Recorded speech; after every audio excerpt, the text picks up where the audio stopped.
Hello friends, स्वागत है आपका आपके अपने लीगल चैनल सोच पर प्रहार में। मैं हूं एडवोकेट सनी शर्मा। दोस्तों, आज के इस वीडियो में कुछ प्रैक्टिकल बात बताने वाला हूं।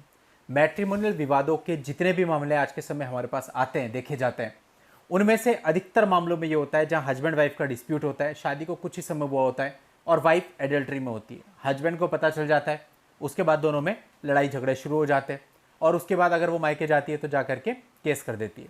दोस्तों, कई बार जिस व्यक्ति से वो एडल्ट्री में है, जिसके साथ वो बातचीत कर रही है, वो भी पति पर केस करने में उसका साथ देता है कि पैसे मिलेंगे और साथ में मजे करेंगे। दोस्तों, इस तरह की इंटेंशंस लेके आज के समय पे शादी ब्याह में लड़कियां आपके घर में आती हैं।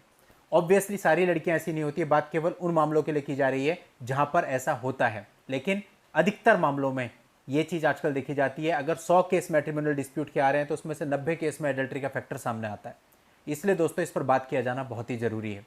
और दोस्तों देखिए, जहाँ पर एडल्ट्री वाली बात होती है वहाँ पर हमने ऐसे ऐसे मामले देखे जहाँ पति बड़ा दिल दिखा के कहता है कि ठीक है चलो आगे से इसे छोड़ देना, लेकिन ऑब्वियसली वो हाँ हाँ कहती है, माफ़ी मांगती है, कई बार लिख के भी देती है और उसके बाद फिर से कुछ समय के बाद पति की पकड़ में आता है कि अब फिर से ये वही सब कर रही है, कई बार नए लोगों के साथ और कई बार फिर से उसी के साथ।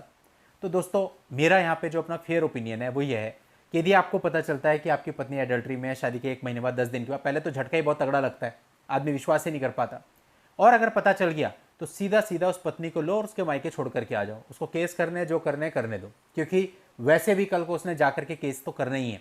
तो ऐसी पत्नी को अपने साथ रखने का कोई मतलब नहीं है, क्योंकि वो एक तरह से आपके पीठ के पीछे प्लानिंग कर रही है। जाहिर सी बात है, वो जिसके साथ अटैच्ड है उसके लिए उसकी फीलिंग है और वो किसी भी तरह से आपको रास्ते से हटाना चाहती है। बहुत सारे मामले ऐसे भी आए हमारे पास, क्रिमिनल बड़े केसेज, जहाँ पे इन चक्रों में पति और उसके परिवार वालों के साथ बहुत गलत कर दिया गया, इवन उनकी जान तक ले ली गई और उन लड़की पे और उसके बॉयफ्रेंड्स वगैरह पे मुकदमे चल रहे थे। ऐसे मुकदमे भी देखे जहाँ एक ही परिवार के अंदर 3-3 लोगों की जान ली गई केवल इन संबंधों के चलते।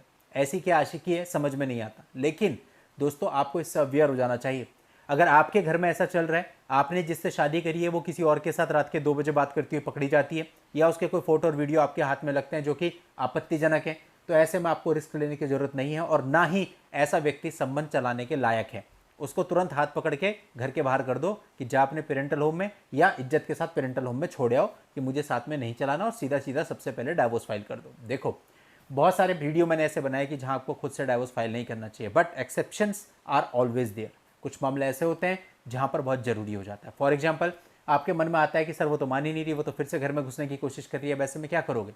तो ऐसे में डाइवोर्स फाइल करना जरूरी है ताकि वो घर पे घुसने की कोशिश करे तो आप स्ट्रिक्टली उसको रोक सके कि नहीं, मैं नहीं घुसने दूंगा, पुलिस बुलाएगी बुला लो, मैं नहीं घुसने दूंगा, मेरा केस चल रहा है कोर्ट के अंदर।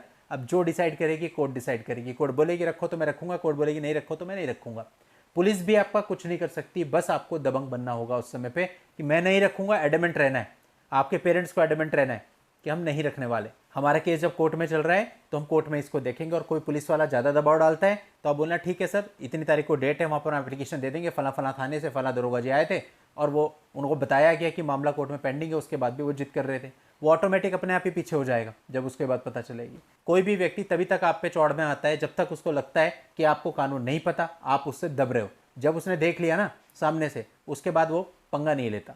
अभी एक मामला था, उसमें क्या था, एक लड़के के खिलाफ कोई एप्लीकेशन दी गई होगी, वही दहेज किया, मारा पिटा ये सब, और वो बंदा उसको फ़ोन करके लड़के को, हाँ भाई यहाँ पर आ जाओ ना, ठीक है मैं आता हूँ।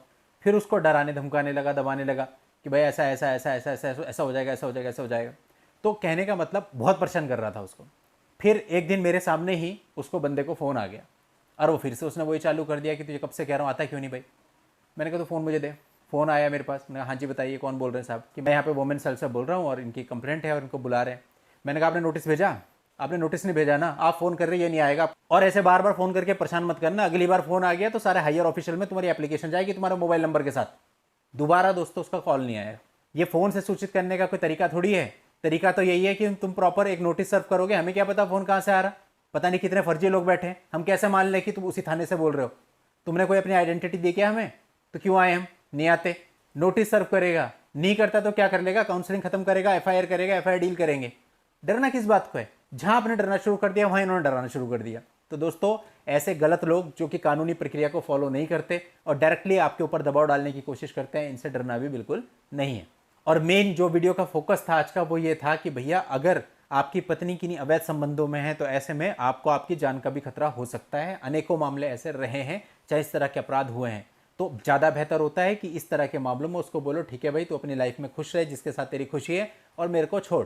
बाकी अगर आप पे मुकदमे डालेगी वो जो एज यूजुअल होता ही है कि गलती खुद की और मुकदमा उसने डालने दो, कोई दिक्कत नहीं है। कोर्ट में उसके जितने फोटो वीडियो आपके पास जो कुछ भी है सब पेल देना, ज़्यादा कुछ नहीं होगा तो कम से कम शर्मिंदा तो होना पड़ेगा।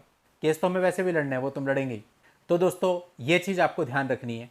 बाकी अगर आप बड़ा दिल रखते हैं तो आपके ऊपर है कि बड़ा दिल रख के उसको माफ़ करिए और फिर से रखिए उसको साथ में, फिर पता चलेगा, फिर से माफ़ करिए, फिर से रखिए साथ में। ऐसे ऐसे मामले देखे मैंने जहाँ 8-8 10-10 साल से ऐसी लड़की को रखा हुआ है। एक मामला आया था जिसमें लगभग 60 लोगों के साथ, 60 अलग अलग लोगों के साथ लड़की के संबंध थे। उस मामले में ड्राफ्टिंग करी थी मैंने। अब आप सोचिए, और उन 60 में से ज़्यादा नहीं तो कम से कम 40-45 के उसके पास प्रूफ भी थे, और पिछले 7-8 साल से उस रिलेशनशिप को ढो रहा था। क्या हुआ, 8 साल के बाद फिर भी डाइवोर्स में जाना पड़ा ना। तो ज़्यादा अच्छा था कि पहले ही चले जाता भाई। जो चीज़ नहीं चल सकती उस रिश्ते को ज़बरदस्ती चलाने की कोशिश नहीं करनी चाहिए। वो ठीक है, हम कई वीडियोज़ में समझाते हैं अपने रिश्ते को बचाने की कोशिश करो, प्रयास करो, लेकिन वो वहाँ जहाँ दोनों लोग समझदार हों, इस प्रकार के अवैध रिश्ते ना हों, एक साथ होने की संभावना हो। ऐसे मामलों में एक साथ होने की कोई संभावना नहीं होती, उल्टा आपको रिस्क रहता है। चलिए दोस्तों, आज की इस वीडियो में इतना ही। नेक्स्ट वीडियो में नई जानकारी के साथ मैं आपसे फिर मिलता हूँ। तब तक के लिए goodbye and thank you for watching. Take care.